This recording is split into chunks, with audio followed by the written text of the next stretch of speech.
Hello po sa inyo mga mare, kumpare, mga kaibigan.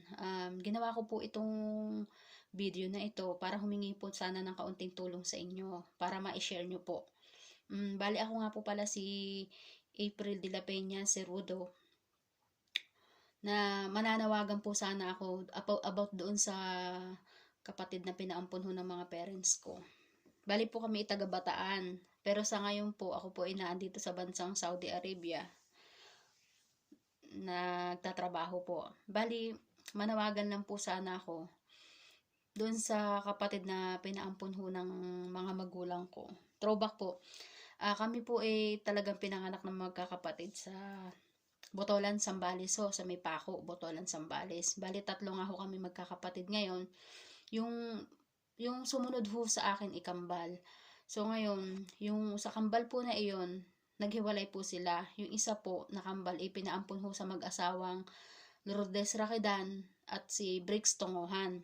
Sila po yung mga kapatiran ng magulang ko dati sa iglesia, diyan ho sa Zambales.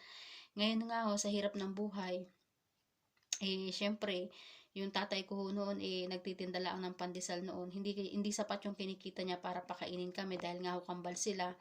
So bali, napilitan ho silang ipaampon sa mag-asawa na iyon, which is wala naman din po silang anak. So ngayon, sinesearch ko po sila sa Facebook, kaya lang po na mini-message ko sila, hindi ho sila nagre-reply, siguro nga ho hindi active yung Facebook nila. Bali sa pagkakakita ko nga po doon sa may Facebook nila is nasa may Tanay Rizal na po sila naninirahan ngayon.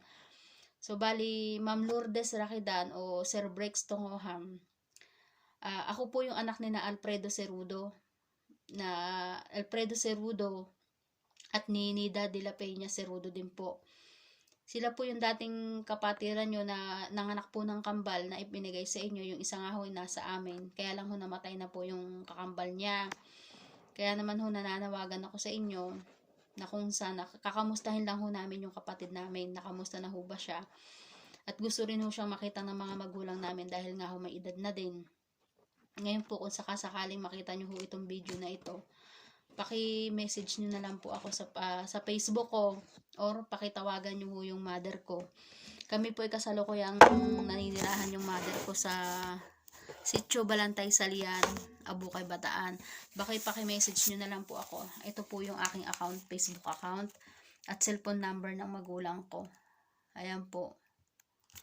So, yan nga ho. Ayan lang po yung panawagan ko about dun sa kapatid ko. Bali, Christopher daw po yung pangalan niya. So, sa mga taga Zambales, kung kilala nyo po si Lourdes Raquidan at Briggs Tongohan, paki-message po sila na nananawagan po ako sa kanila na kamustahin lang ho yung kapatid namin na si Christopher. Hindi ko lang po sigurado kung ano po yung niya, apelido ngayon. Maraming salamat po sa pag-share. Thank you.